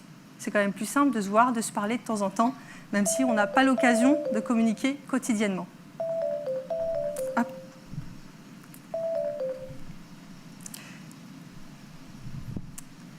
Bonjour Marie. Salut Nadia. Bon. Ça s'est bien passé? Oui, je suis arrivée sur place, j'ai vu toutes les vidéos, tout va bien. Est-ce que tu veux que j'intervienne sur autre chose ou c'était uniquement ce problème? Alors c'est tout bon. Par contre, il faut juste que je te renvoie le Customer Satisfaction Form. Je crois que je ne te l'ai pas encore envoyé. Hein. D'accord, oui, Ok. s'il te plaît. Merci. À tout à l'heure. Ok, je te l'envoie. Salut. Donc voilà, c'était assez court, mais vous pouvez imaginer que si j'avais vraiment un problème, ça aurait pu durer plus longtemps. Et surtout, j'aurais pu utiliser ma tablette pour montrer ce que j'avais en face de moi et qu'elle m'aide de manière beaucoup plus détaillée sur les procédures à suivre. Je finis mon intervention, mais avant de partir, Marie vient de m'envoyer un dernier lien. Donc c'est le formulaire de satisfaction. On vous en a montré tout à l'heure, mais l'idée ici, c'est qu'il ne va pas y avoir de traitement post-intervention. Toutes les informations, toutes les saisies qui vont être faites par mon client, hop, sont envoyées en temps réel, si j'appuie bien sur le document, voilà. Et Marie, elle va pouvoir les recevoir, elle va pouvoir les traiter tout de suite. Il n'y a pas d'erreur de manipulation, il n'y a pas de papier à traîner, il n'y a pas de perte, il n'y a pas d'erreur humaine. Tout est fait en temps réel. Donc si je résume un petit peu ce que je viens de vous montrer, c'est donc un agent de terrain qui avait deux contraintes, et avec des outils aussi simples qu'une tablette et des applications métiers avec Drive for Work, il peut travailler en toute agilité, en toute sécurité, avec un back-office qui est là pour le supporter. Merci Nadia. Merci à vous. Bon, ça a été bien résumé par Nadia, donc je ne vais pas en rajouter, si ce n'est que, évidemment, encore une fois, au travers de la même console d'administration que je vous ai présentée précédemment, le service Hangout, puisque c'est celui dont on parle, vous pouvez le fermer ou l'ouvrir à loisir, c'est vous qui gérez, encore une fois, c'est votre domaine. Ok, on va changer de crèmerie, donc nous allons passer, on va revenir chez MyGarden et peut-être que Pascal va nous expliquer le rhododendron minin, je l'espère. En tout cas, donc cette fois-ci, il est un peu schizophrénique, notre ami Pascal. Il n'est Non, j'ai plus... été promu. Ah, t'as été promu, d'accord, ok. Donc il est maintenant DAF de la société MyGarden. C'est un autre boulot, hein, c'est beaucoup plus compliqué. Cette fois-ci, il va falloir préparer le budget, encore une fois, de multiples sources qu'il va falloir concaténer. Pascal, montre-nous comment tu te débrouilles. Alors, comment je me débrouille? Alors, le processus budgétaire, c'est souvent quelque chose d'assez compliqué, notamment par le nombre de gens qui prennent partie à ce genre de processus, et notamment par quelque part le fait d'être à plusieurs propriétaires, et notamment sur l'aspect, encore une fois, forecast, mais cette fois d'un côté finance. Alors là, vous avez un spreadsheet qui est simplement un compte d'exploitation classique, ça c'est des choses qu'on peut faire dans un spreadsheet facilement. Par contre, si je suis un DAF et que je veux faire en sorte que ce processus de budget, je puisse prendre en compte les prévisions, par exemple, des responsables de mes lignes de produits, comment je fais? Parce que s'il y a quelque chose qui me rend vraiment nerveux, moi, pour le coup, c'est de partager ce genre de spreadsheet et que quelqu'un puisse faire des bêtises dedans. Parce que c'est le budget quand même. Et là, je ne veux pas qu'on puisse faire modifier n'importe quoi, détruire des choses. Et alors, je pourrais toujours revenir à des versions antérieures, parce que ça existe, mais là, ça me rendrait la vie très, très compliquée. Alors, il y a une chose qui existe et qui est très, très simple à faire, c'est la possibilité de, par exemple, de faire des protections dans ce genre de spreadsheet, puisqu'on est, encore une fois, collaboratif, mais pas collaboratif n'importe comment. Collaboratif, potentiellement, jusqu'à la cellule. Donc, si je veux donner accès juste à une cellule à quelqu'un, et notamment à des responsables de ligne de produits, je vais le faire. Donc, typiquement, là, par exemple, vous voyez que j'ai des forecasts en fait, par ligne de produits, pépinières, des plantes d'intérieur, des semences, des choses comme ça. Alors, comment en fait, j'ai réussi à faire ça? C'est tout simplement la capacité en fait, que j'ai eue de partager et de protéger chaque ligne ici, en fait, est protégée et uniquement accessible par un responsable de ligne de produit. D'accord ? Donc je peux le faire jusqu'à la cellule, là je l'ai fait par ligne. De cette façon-là, en fait, j'ai gagné énormément de temps, encore une fois, des allers-retours possibles, sur un processus qui est effectivement assez complexe. Alors, comme tout un chacun, on reçoit aussi, comme tout un chacun dans la finance, on reçoit aussi des choses comme des gros fichiers, notamment de coûts, pour préparer un budget. Et puis, je veux les triturer, parce que je suis un financier, donc un de mes rôles, c'est quand même aussi de triturer de la donnée. Ça n'a rien de péjoratif. Et bien entendu, dans un monde traditionnel, qu'est-ce qu'on fait en général? On fait ce que vous connaissez, je pense, tous, une pivot table, un rapport de tableau croisé dynamique. Et bien sûr que je peux le faire là-dedans. De la même manière, je peux ajouter des dates, je peux ajouter des catégories, je peux ajouter des valeurs, je peux même ajouter le réel. Et puis je vais continuer à faire ça. C'est une pivot table. Alors, vous pourrez me dire, oh, ouais, oui, Excel fait ça depuis longtemps. Oui, c'est vrai, bien sûr. Mais là, l'intérêt, c'est que j'ai un seul et unique document où je vais tout faire. Et je vais pouvoir traiter de très gros volumes de données, y compris avec ces pivot tables. Et donc, j'ai une version unique que j'ai partagée avec toute mon entreprise, finalement, et que j'ai quand même sécurisée parce que je ne peux pas me permettre, c'est mon budget, c'est mon document unique. Alors, c'est mon document unique. Tant et si bien d'ailleurs que je le prends et puis que je pars en avion, quand même, je voyage. Donc, quand je pars en avion, qu'est-ce qui se passe? En général,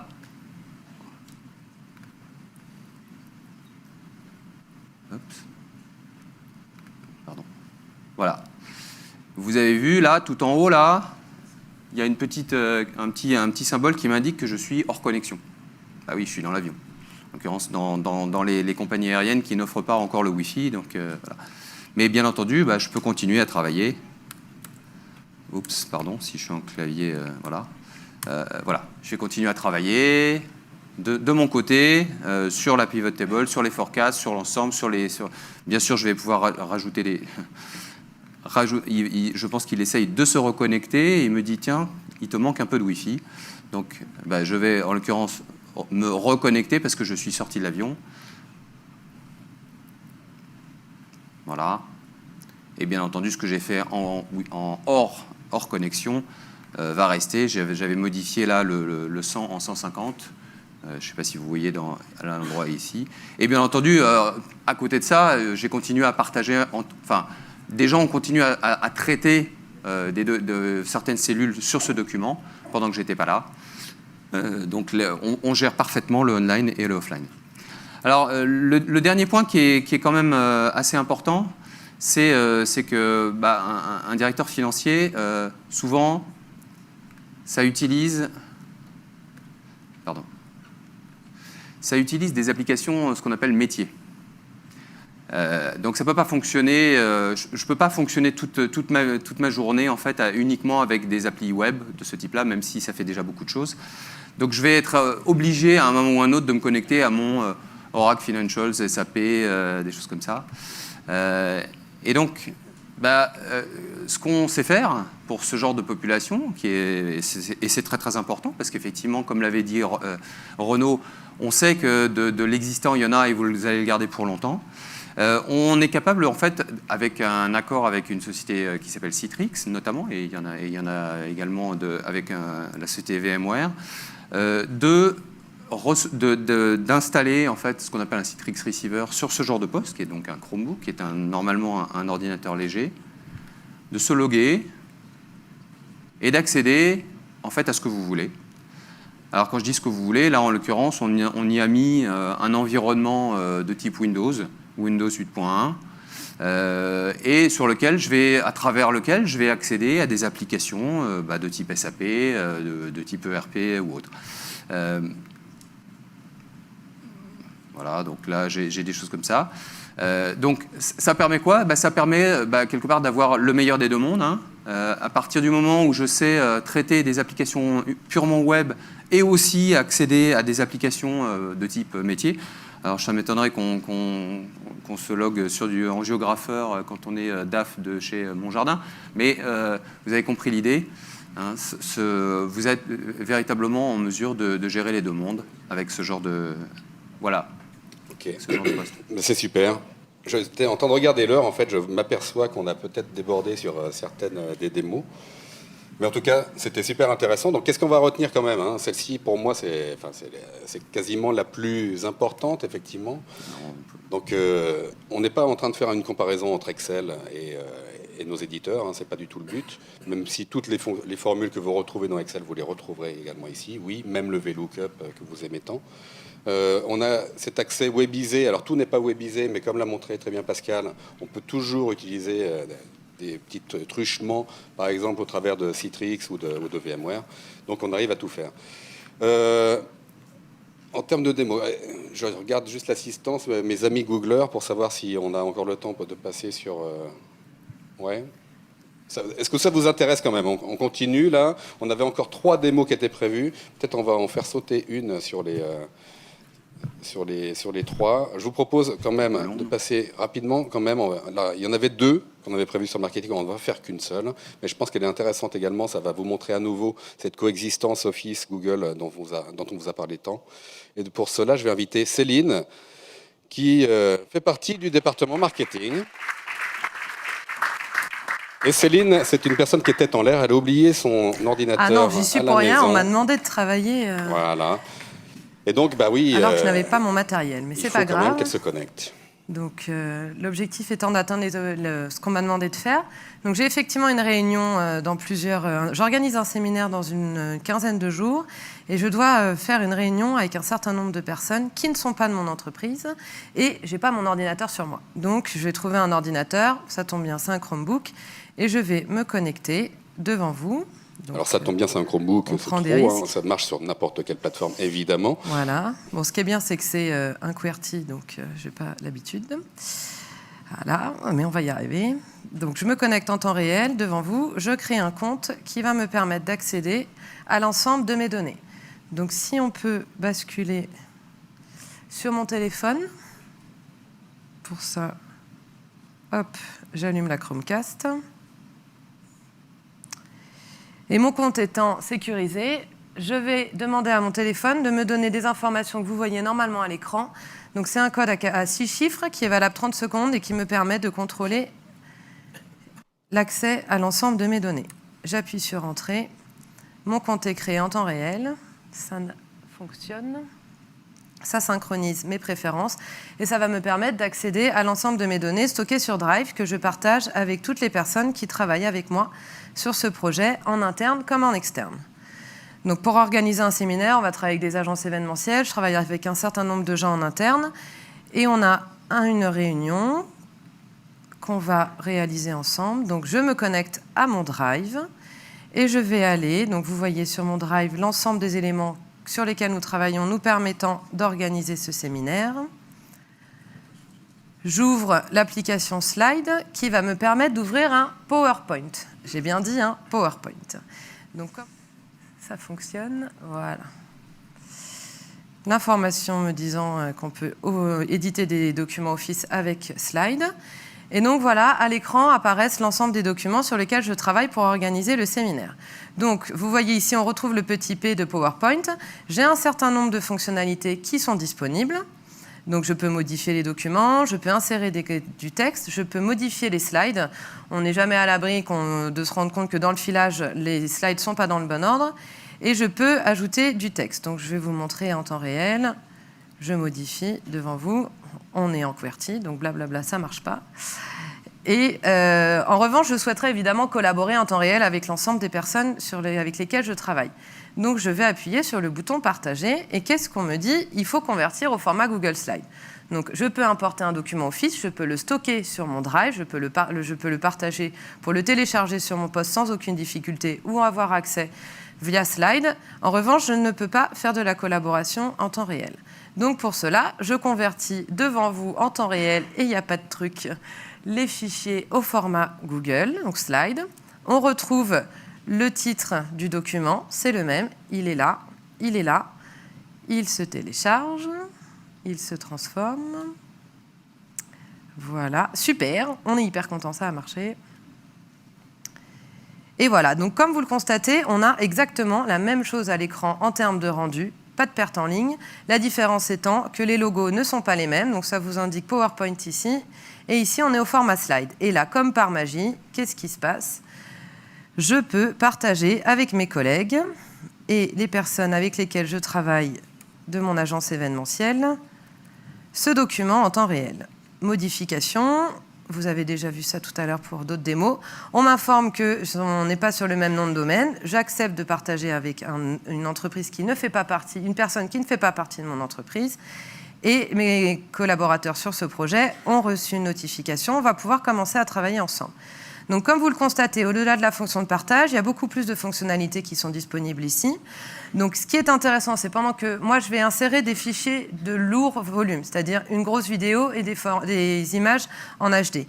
Pendant ce temps-là, l'ensemble des personnes avec lesquelles je travaille vont pouvoir éditer le texte. Donc, on l'a vu déjà tout à l'heure, mais là, c'est toujours sympa de voir que ça marche aussi. Pendant qu'on insère une diapositive, donc j'insère une nouvelle diapo, et pendant qu'on insère une vidéo. Bon, alors comme c'est du QWERTY, je ne vais pas me battre avec le clavier, ça n'en vaut pas la peine. Donc j'insère le lien et je vais chercher une vidéo qui va être sur mon Drive. Donc pour la trouver, comment je fais? Je retourne sur mon Drive et je fais une recherche par le nom de la vidéo que je connais. J'aurais pu aussi choisir là et choisir par type de fichier. PDF, présentation, spreadsheet, formulaire, vidéo, etc. J'aurais choisi vidéo, ça m'aurait mis un petit icône ici, m'indiquant que la recherche se limite uniquement au fichier au format vidéo. Il l'a trouvé, il me l'affiche. Donc on est toujours dans Drive. Et vous remarquez que pendant ce temps-là, ça travaille de l'autre côté. On n'est pas là pour chômer. Et là, qu'est-ce qui vient de se passer? En l'espace de 10 secondes et demie, j'ai à l'écran une vidéo de 3 minutes 50. Je vais couper le son, qui fonctionne très bien et qui n'a rien fait planter. Tout est toujours ouvert. Donc je récupère le lien. Je vais l'ouvrir dans la visionneuse Drive, qui va me permettre de récupérer le lien. Donc toujours pareil, je fais un copier. J'insère l'image dans la slide que j'ai ouverte tout à l'heure. Pardon, la vidéo. Insérer lien. Et je suis toujours sur mon Drive, ce qui veut dire que je n'ai pas quitté les services sécurisés de l'entreprise. et j'applique. Donc là, la vidéo, elle est disponible ici. Bon, je ne vais pas vous la remettre, mais globalement, c'est la même vidéo. Et idem pour des images que je peux aller chercher ici, au format image. Ça m'envoie dans mon Drive. Donc j'ai plusieurs choix. Là, je vais aller chercher une image dans mon Drive, qui est là, et qui se trouve ici. Je peux faire la même recherche que tout à l'heure. Je vais aller plus vite. J'importe une image. Elle arrive. Là, voilà. Donc, ce qui est intéressant, c'est qu'on fait des modifs en temps réel, tout est enregistré, ça ne plante pas, ça fonctionne, la vidéo est là. On peut évidemment le lire au grand format, il n'y a pas de problème. Et pour clôturer cette démo, on peut, la boucle étant bouclée, la retélécharger au format, je récupère le menu, au format PowerPoint, ça va s'afficher en bas à gauche de l'écran, et je peux recharger, si je le souhaite, le fichier avec des vidéos, des images, etc., à l'ensemble des interlocuteurs sur le projet qui n'utilisent pas forcément Google et qui travaillent plutôt sur PowerPoint pour faire un certain nombre de modifications. Super. Donc, David.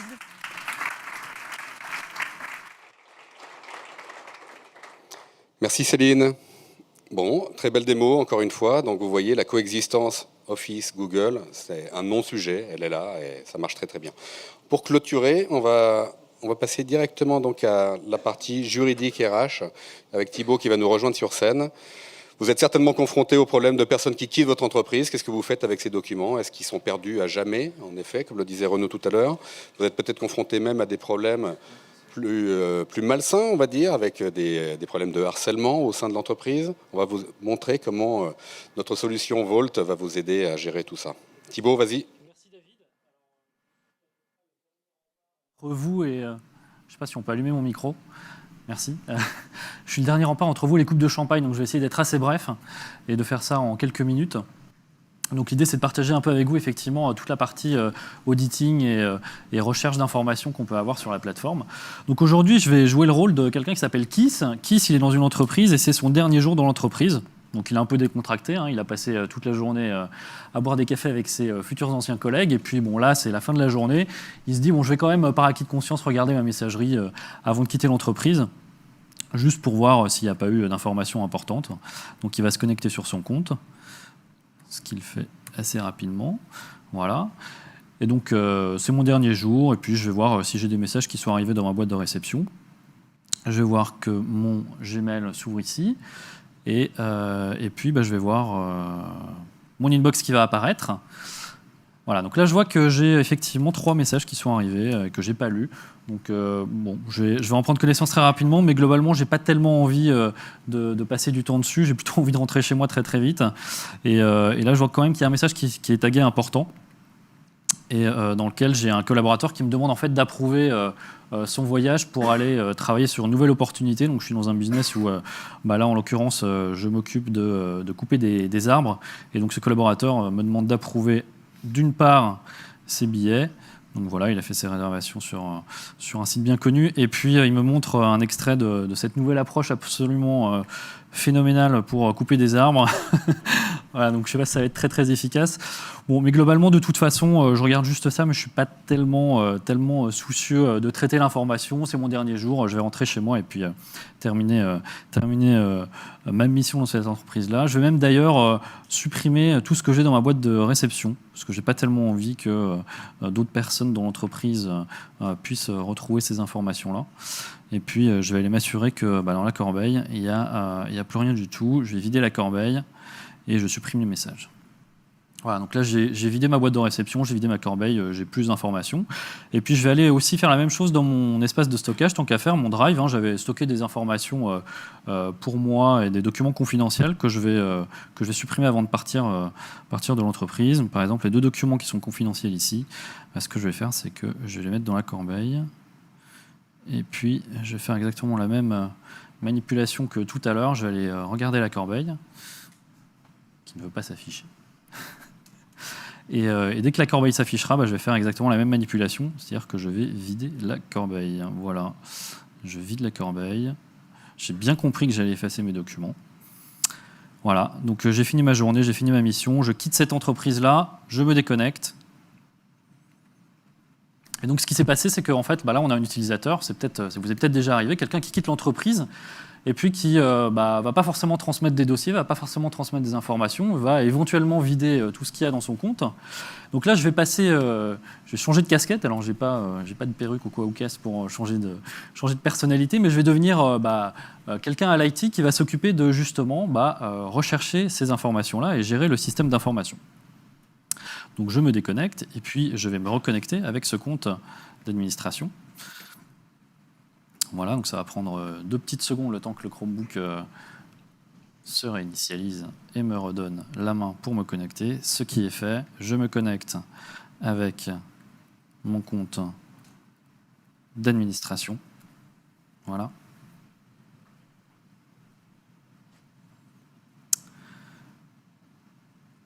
Et ici, en fait, en termes d'administration, je vais avoir d'une part la console d'administration qui va me permettre de gérer tous les services et toute la plateforme, mais aussi un outil d'archivage légal qui s'appelle Google Vault, qui fait partie de Drive4Work.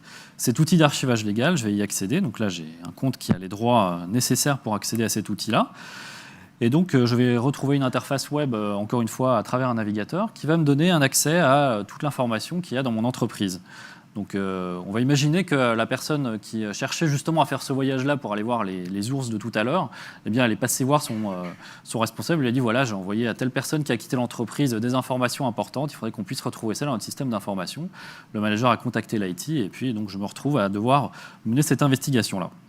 Ce que je vais faire, c'est que je vais pouvoir aller chercher ici l'information. Donc, je vais prendre cette investigation que l'on a déjà créée et en fait je vais rechercher les informations en fonction de tout un tas de critères. Donc je vais pouvoir chercher dans la partie messagerie, dans la partie documentaire. Je vais commencer par chercher dans la partie messagerie en tapant le nom de l'utilisateur de tout à l'heure pour essayer de retrouver, alors évidemment je me fais avoir par le clavier QWERTY, voilà. Et je ne mets aucun critère et ça va aller chercher dans toute sa boîte. Donc là, on a fait un exemple qui est assez simple puisqu'on a supprimé que quelques messages.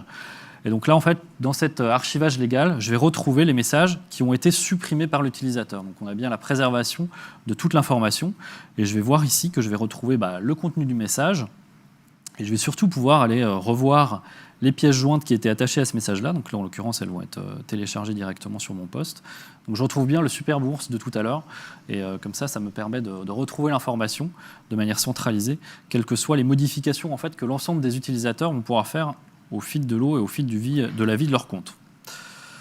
Premier point important. Et puis, je vais surtout pouvoir aussi chercher dans Drive, donc dans l'espace de stockage, les documents que cette personne-là aurait supprimés. Donc j'ai vu tout à l'heure qu'il y avait tout un tas de documents en fait, qui n'étaient plus dans son compte.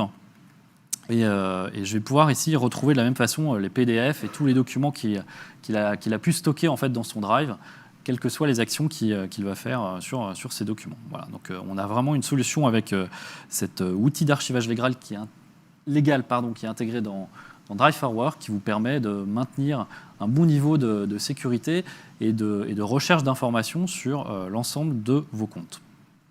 Et je vais finir par un dernier point, puisque l'utilisateur en question a quitté l'entreprise. Donc là, pour le coup, je vais aller sur la console d'administration du domaine, blablabla. Je vais y arriver avec le clavier QWERTY. Hop. Et sur cette console d'administration, la dernière chose que je vais faire, j'ai récupéré les informations du compte. Et puis, ce que je vais faire pour finir ma tâche administrative côté IT, je vais supprimer le compte de l'utilisateur. Donc, on va aller dans la console d'administration, chercher l'utilisateur. Donc là, pareil, on est chez Google, on a toujours cette capacité à chercher de manière assez efficace. Et donc, je vais tomber directement sur l'utilisateur. Je vais pouvoir accéder à toutes les informations de son compte. Et je vais pouvoir surtout aller supprimer son compte. Donc, je vais sélectionner son compte. Voilà. Et je vais supprimer son compte puisqu'il a quitté maintenant l'entreprise. Et là, il y a une option qui me permet, une fois que je fais ça, de choisir de transférer en fait toute la connaissance ou tous les documents que cette personne-là avait pu créer en fait dans son espace de stockage Google Drive vers une autre personne. Donc ça me simplifie aussi l'administration. On a l'espace illimité et plutôt que d'avoir à faire des backups de tous les fichiers de l'utilisateur, de les redonner à une autre personne, là, on fait ça directement en un clic. Donc je vais pouvoir sélectionner les données à transférer. Là, en l'occurrence, je vais sélectionner les documents de Google Drive. Je vais prendre aussi les documents qui ne sont pas partagés avec d'autres personnes, donc qu'il aurait stocké dans son espace Google Drive uniquement pour lui. Et je désigne en fait de manière assez simple, encore une fois, avec l'autocomplétion, le compte qui va être... je me suis encore fait avoir. Qui va recevoir les données de cet utilisateur-là. En l'occurrence, on va prendre Rebecca et je vais faire transfert data. Voilà. Donc ça a été très très rapide. En 2 clics, j'ai pu transférer les documents d'un utilisateur à un autre et j'ai fini mes tâches d'administration. Donc voilà un petit peu ce qu'on peut faire aujourd'hui avec la plateforme Google Drive en termes d'administration et en termes aussi d'archivage légal avec l'outil Vault qui est inclus dans Drive for Work. Et je te repasse la main pour la conclusion. Merci Thibaut.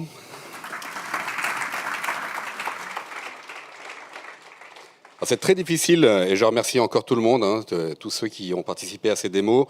On avait beaucoup de choses à vous montrer, peut-être trop en fait. Cette offre est très riche, on peut vraiment être très créatif avec tout ça.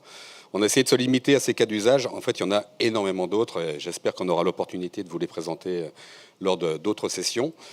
En tout cas, voilà, encore une fois, en conclusion, donc, tout est sécurisé, tout est facile. Je ne sais pas si vous avez eu ce sentiment de facilité d'utilisation de la solution. Vraiment, tout est vraiment à portée de clic. Tout est... pour moi, c'est magique. J'espère que ça l'était également pour vous. Je vais passer maintenant la main à Pascal Pignon qui va conclure cette session.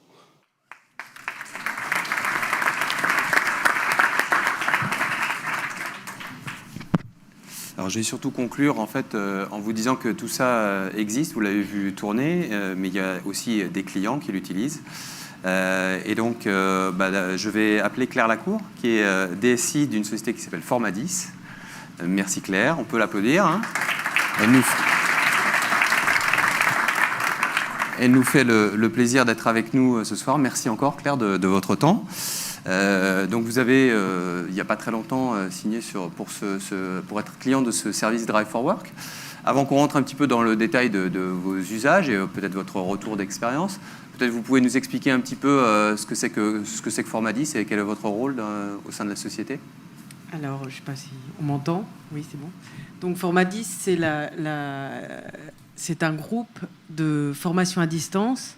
On est leader français sur le domaine, voilà, les slides s'affichent sur l'enseignement à distance, avec 8 écoles qui vont, le but étant de fournir à nos élèves un maximum d'employabilité. Donc c'est des formations sur des métiers porteurs et où je suis très impressionnée, donc veuillez m'excuser si je bafouille un peu. Vous êtes très nombreux, on m'avait pas dit qu'il y aurait tant de monde aujourd'hui, donc c'est... On est tous très intéressés par votre témoignage, c'est bon. Donc ça va des concours de la fonction publique jusqu'au métier de l'immobilier, au métier de la petite enfance. Le but est vraiment de favoriser l'emploi de nos élèves. Donc on est une grosse PME, je ne sais pas... c'était une grosse PME, une petite PME, 500 personnes. On a 8 sites sur toute la France, on a 8 écoles. Là voilà, c'était ça, 8 écoles, 25 sites internet, 250 formations, 60 000 élèves, à peu près 20 000 nouveaux élèves chaque année. On a aussi une grosse, parce qu'on parlait tout à l'heure des métiers des commerciaux, on fait pas seulement de la formation, on anime également des équipes commerciales. On a plus de 200 commerciaux répartis sur le territoire français. Très bien. Alors, j'ai envie de vous poser une question. On a beaucoup parlé de digital, d'agilité. Comment est-ce que vous voyez-vous l'impact du digital, du numérique sur votre business? Qu'est-ce que ça va vous apporter en termes d'agilité potentielle? Alors, pour nous, c'est incontournable, parce qu'on est déjà rentré d'ailleurs dans l'ère du numérique. Pas seulement avec Google. On est obligé aujourd'hui, dans la formation, de travailler sur le numérique. Il y a un phénomène de mode, c'est-à-dire qu'on entend parler des MOOC, on entend parler les écoles en présentiel s'y mettent, Harvard s'y est mis aussi. Donc on n'est pas Harvard, mais l'idée est quand même de fournir à nos élèves un plus par rapport à ce qu'on offrait déjà, c'est-à-dire sur la pédagogie, sur le papier, sur les cours, et c'est vrai que le numérique accompagne, pour nous en tout cas raisonnablement, le développement de l'apprentissage. D'accord. Et c'est effectivement un enjeu même national, confère le dernier livre de Gilles Babinet. Vous-même, comment vous voyez votre rôle de DSI pour accompagner cette transformation? Alors, l'idée est d'être un facilitateur, que ce soit en interne ou pour nos élèves, et d'apporter un maximum de fluidité, d'outils simples, justement pour les uns et les autres, les uns pour produire de l'information et surtout créer des plateformes d'échange entre les élèves et les professeurs. D'accord. L'outil, le mot simplicité revient souvent effectivement dans vos points. Alors plus spécifiquement sur Drive for Work, vous avez fait le choix de ce service. Quelles en étaient finalement les principales raisons? Alors là aussi, je vais un peu failloter, mais c'est un peu tout ce qu'on a vu ce soir, c'est-à-dire c'est le côté illimité, c'est le côté partage de l'information, là aussi la simplicité pour nous d'aller sur des classes virtuelles ou des outils collaboratifs, faciles à déployer, faciles à mettre en place et dans un lieu unique. D'accord, effectivement avec beaucoup de vidéos aussi. C'est vrai qu'on a énormément... Le numérique passe surtout l'apprentissage par la vidéo, sur des vidéos courtes, mais qui prennent énormément de place, comme chacun sait, sur les serveurs. C'est vrai que hoster des vidéos, je crois qu'on sait faire chez Google. Alors, des plans futurs avec ce service, vous avez quelques idées de futurs services que vous aimeriez développer avec Drive for Work? Alors, les services, c'est de le développer de façon plus générique, de l'intégrer à notre CRM, ce qu'on n'a pas encore fait sur les populations commerciales. Et c'est vrai que ce n'est pas uniquement ce service-là qu'on cherche chez Google. On a des grandes ambitions sur la formation à distance avec les Google Glass. L'idée, là aussi, on est sur des métiers techniques sur lesquels, en fait, on a une vraie légitimité à produire, à fournir du contenu sur les lunettes auprès de nos élèves et auprès de nos professeurs. D'accord. Alors, un petit mot parce que ça a été, j'allais dire, un ménage à trois, si je puis me permettre. Vous avez travaillé avec une de nos sociétés partenaires qui s'appelle Gpartner, qui est présent dans la salle. Est-ce que vous pouvez d'ores et déjà nous partager un retour d'expérience aussi de comment ça se passe de travailler avec un partenaire de Google? Alors, pour l'instant, ça se passe peu mais bien, parce qu'on vient juste de démarrer avec eux, et c'est vrai qu'ils ont été très présents et très réactifs sur toutes nos demandes, mais que là aussi, on essaye de construire une relation sur le long terme, et voilà, on va, je pense... sur toute la partie édu, travailler ensemble. D'accord. Peut-être un conseil pour l'audience par rapport finalement au choix que vous avez effectué, à votre utilisation. Quel conseil vous donneriez à l'audience? Faites le choix de la simplicité. La simplicité de nouveau, d'accord. Écoutez, peut-être un mot de conclusion sur un effet waouh ou une anecdote que vous pourriez partager avec nous? L'idée, c'est ce qu'on répète à nos élèves toute la journée, hein, c'est... vous êtes à distance, mais vous n'êtes pas seul. Vous partagez l'information, et ça, c'est vrai que c'est primordial pour nous. Très bien. Mais écoutez, je vous remercie. Je vous remercie, Claire. Merci.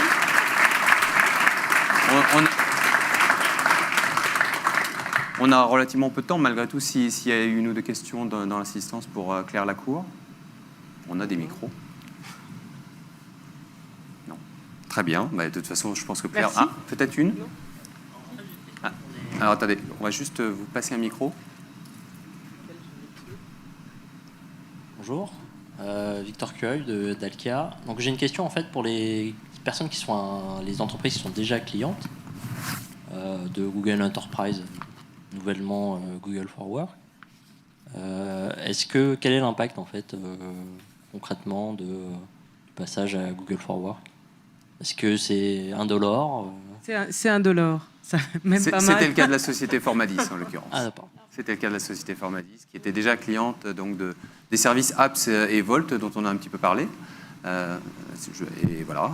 En fait, vous étendez juste... Concrètement, dans les nouvelles fonctionnalités, en fait, sont directement... Dans la console d'administration, oui. D'accord. Absolument. C'est parfaitement indolore. C'est tout dans le cloud.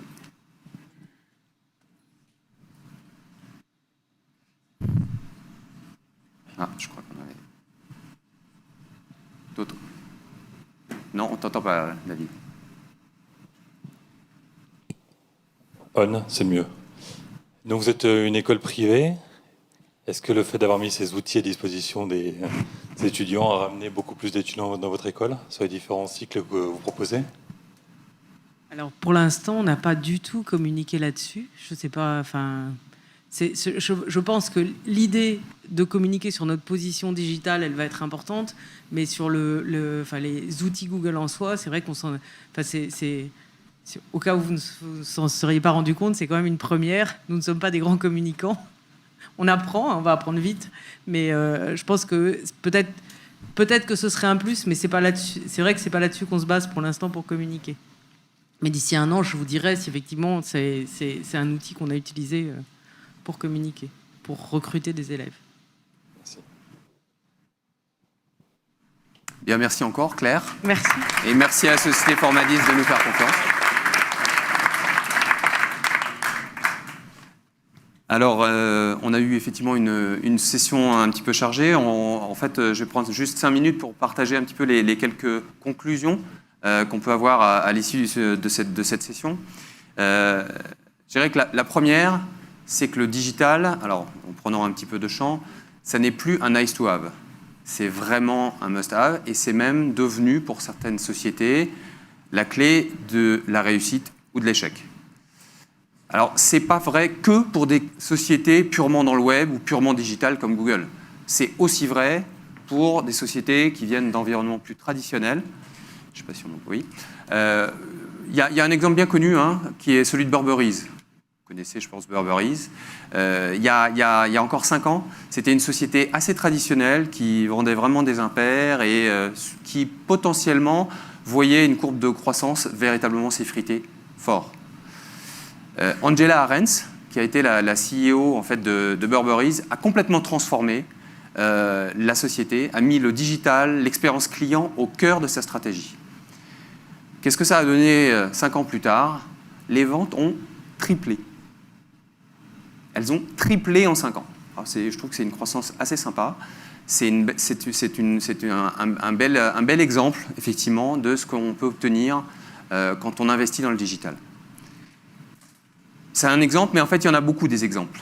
On a travaillé avec des consultants, notamment avec la société Capgemini et avec le MIT, pour faire une analyse plus globale de ce qu'est l'impact du digital sur des sociétés en termes de métriques, je dirais hard facts. Je reprends mon chapeau de directeur financier. Qu'est-ce qui m'intéresse? Augmenter le revenu, augmenter la marge, augmenter la valeur sur le marché. Les sociétés qui investissent dans le digital ont 9% de plus de revenus, 26% de plus de profitabilité, 26%, et à peu près 12% de valeur, de goodwill supplémentaire sur les marchés financiers. Ça, je pense que ça parle sur l'investissement dans le digital. Il y a donc véritablement des métriques. Alors, il y a des métriques aussi avec certains de nos clients. Alors, humblement, je ne dirais pas que c'est le choix de Google qui fait toute la courbe de croissance de valeur de certains de ces clients-là. Je prendrai juste un exemple qui est la société Ocado. Ocado, en fait, ça vend des fruits et des légumes online au Royaume-Uni. C'est une société qui n'est pas très grande. Et je trouve une anecdote intéressante, c'est que le CTO, le Chief Technology Officer de Ocado, en fait, il se présente comme la personne qui est en charge de tout ce qui n'a pas encore été inventé. Je trouve ça assez intéressant. Et en tout cas, ils ont été extrêmement précurseurs et extrêmement innovants sur leur relation client, au point qu'aujourd'hui, quand vous vous faites livrer 1 kilo de fruits chez Ocado, vous pouvez voir en temps réel, où est votre kilo de fruits, dans quel camion, à quel endroit et quand est-ce qu'il vous arrive. Je trouve ça assez intéressant, effectivement, de voir ce que peut être l'impact du digital. Alors, beaucoup de nos clients nous parlent de transformation. On considère humblement qu'on peut les aider à faire ces transformations. Les transformations, finalement, elles sont sur 3 sujets essentiellement. La transformation technologique, évidemment, nous, on est un fournisseur de technologie. On travaille avec des DSI qui sont là pour devenir des fournisseurs de services à la destination du business. Des transformations business, on a parlé de transformation de processus business, d'agilité, d'innovation, et puis aussi une transformation culturelle, parce que finalement, on ne peut pas faire un changement complet sans changer aussi la façon dont les gens fonctionnent, et donc il y a des aspects culturels dans ça qui sont très importants. La bonne nouvelle, c'est que environ 3/4 des PDG d'entreprises considèrent que les évolutions technologiques vont leur permettre une transformation de leur business. Ça, c'est plutôt une bonne nouvelle. Ça veut dire que le digital, le numérique, ces technologies-là sont au cœur des discussions au niveau des comités de direction. Alors, au niveau des comités de direction, en fait, ça se traduit par beaucoup de choses. Ça se traduit par des discussions sur les technologies, sur les clients, sur la marque, sur le renforcement de la marque, sur l'innovation, sur faire de la société un endroit agréable pour travailler, sur comment on améliore et on rend agile le processus de décision. Bref, c'est l'agilité, à destination des clients. Et la façon dont on vous propose finalement, ou en tout cas dont aujourd'hui on fonctionne avec beaucoup de clients, c'est finalement 3 piliers. Il y a le pilier de la marque, ça vous le connaissez en fait, je dirais c'est le traditionnel Google, c'est AdWords, c'est YouTube, c'est Google Play, c'est Android, c'est Google+, c'est Maps, c'est tous les services qui font qu'une marque renforce son engagement, sa visibilité et aussi son business via les investissements publicitaires. Le deuxième élément, en fait, c'est tout ce qu'on a vu, c'est-à-dire le workplace numérique, avec la capacité de transformer l'entreprise et de casser des silos. Donc ça, c'est l'intelligence collective. Il est évident qu'on travaille mieux hors silo, mais si on n'a pas les outils, si on n'a pas la volonté, si on n'a pas la culture pour le faire, on passe à côté. Donc là, en l'occurrence, en général, on accompagne les clients sur ce genre de sujet. On accompagne sur tout ce qui est collaboratif. Qui dit collaboratif dit innovant. L'intuitivité, on a parlé de simplicité, Claire Lacour a parlé de simplicité. Tout ce qui est complexe n'est pas utilisé. On est bien d'accord, c'est bien pour ça qu'on met à disposition des outils, notamment du grand public. Le mobile au temps réel, on l'a montré. Un des derniers points qu'on n'a pas montré, c'est la donnée qui est au cœur du business. Et Dieu sait si on traite la donnée chez Google.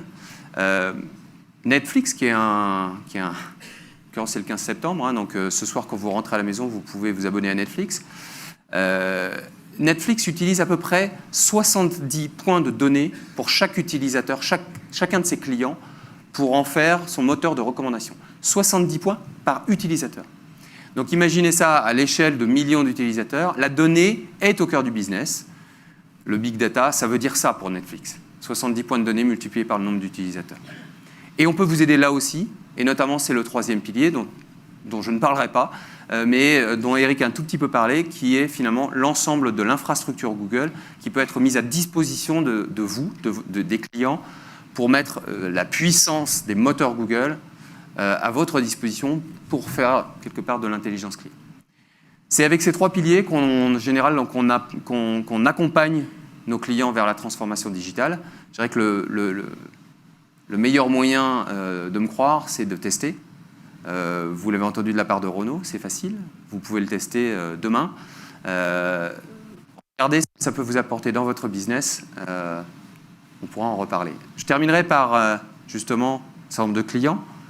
On est aujourd'hui en France sur de fortes croissances des équipes, des clients, des retours d'expérience. Notamment 5 sociétés du CAC 40 sont clientes. Vous en avez certains des logos ici. Et je crois que c'est le meilleur témoignage en fait, de la solidité et de l'impact pour le business de ces clients-là, que des grandes sociétés du CAC 40 aient fait le choix du cloud Google. Alors il me reste 3 choses à vous dire. D'abord, merci. Merci d'être venu et d'avoir passé 2 heures en notre compagnie. Je crois qu'on est presque dans les temps. Le deuxième, c'est en fait qu'on va vous demander, et le troisième, ce sera le cocktail, hein, je vous rassure, et on va vous demander on aime bien prendre des risques, donnez-nous votre avis. Alors, pour ce faire, vous pouvez soit scanner le QR code que vous voyez là, soit taper dans un smartphone ou une tablette, ou plus tard, bien sûr, le petit lien simplifié que vous avez là. Et comme je l'ai dit, on aime le risque. Donc, si vous le faites, j'espère que vous allez le faire, on va vous montrer les résultats en temps réel, parce que c'est ça aussi la collaboration. Hein. La disponibilité en temps réel, intuitive. Vous allez voir en fait un questionnaire de satisfaction apparaître, de la même manière qu'on vous a montré des questionnaires de satisfaction. Et on va pouvoir voir apparaître un tableau de bord de votre satisfaction. Et le plus important pour nous, ce sont les retours des clients. Donc, on a sûrement à s'améliorer. Donc, vous voyez, vous commencez à voir apparaître certains chiffres. Une fois que vous aurez répondu un peu plus nombreux, on va voir apparaître un dashboard temps réel. Il a suffi d'environ 3 minutes pour générer ce genre de formulaire et de tableau de bord. Donc, on a des clients qui utilisent ça pour des questionnaires de satisfaction sur des dizaines de milliers de clients. Donc ça aussi, c'est potentiellement un outil bien utile pour votre business. Voilà, donc j'espère que si Si vous avez répondu, ça va s'afficher. Sinon, il me reste là, cette fois, réellement, le dernier rempart, Thibaut, c'était moi, entre vous et le cocktail, à vous remercier encore une fois et à vous proposer de partager une coupe de champagne.